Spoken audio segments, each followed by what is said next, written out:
이 시각 포항 현지 상황을 알아보겠습니다. 예, 인명 피해도 적지 않았는데요. 취재 기자 연결합니다. 이윤재 기자.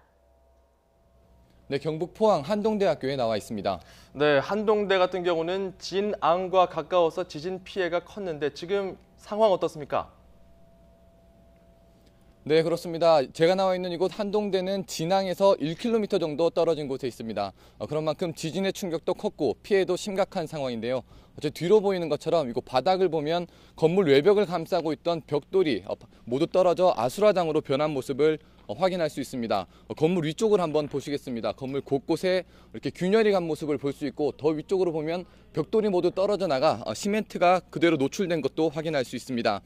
여진이 계속 이어지고 있는 상황이라 아직 뒷수습도 제대로 하지 못했고 임시방편으로 통제선으로 출입만 막고 있는 상황입니다. 이곳과 가까운 흥해읍도 피해가 큰 곳입니다.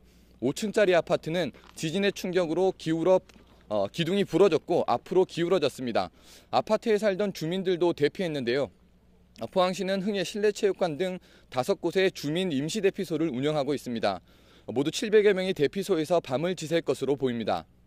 또 불안함에 아예 포항을 떠나 친척집 등으로 거처를 옮기는 사람도 줄을 이었습니다. 계속 여진이 잇따르면서 불안감이 커져서 잠시라도 거처를 다른 곳으로 옮기려는 모습입니다. 지진 피해는 이곳 진앙인 흥해읍과 포항 시내 곳곳에서 발생했습니다. 건물 유리창이 깨지고 건물 일부가 갈라지는 등 피해가 속출했고 건물 기둥이 무너져 붕괴 위험이 있는 건물도 3채가 넘는 것으로 확인됐습니다. 인명피해도 적지 않습니다. 모두 41명이 다쳤고 그 가운데 2명은 크게 다쳐 병원에서 치료를 받고 있습니다. 시설물 피해는 현재까지 72건으로 집계됐습니다. 건물 27곳이 부서졌고 상수도관이 파손돼 물이 새는 곳이 40여 곳에 이르는 것으로 확인됐습니다. 아직 피해 신고가 계속해서 이어지고 있는 만큼 피해 규모는 더 커질 것으로 보입니다. 행정자치부와 포항시는 우선 피해 상황을 파악하고 주민들을 안심시키는 데 총력을 기울인다는 계획입니다. 지금까지 경북 포항 한동대학교에서 YTN 이윤재입니다.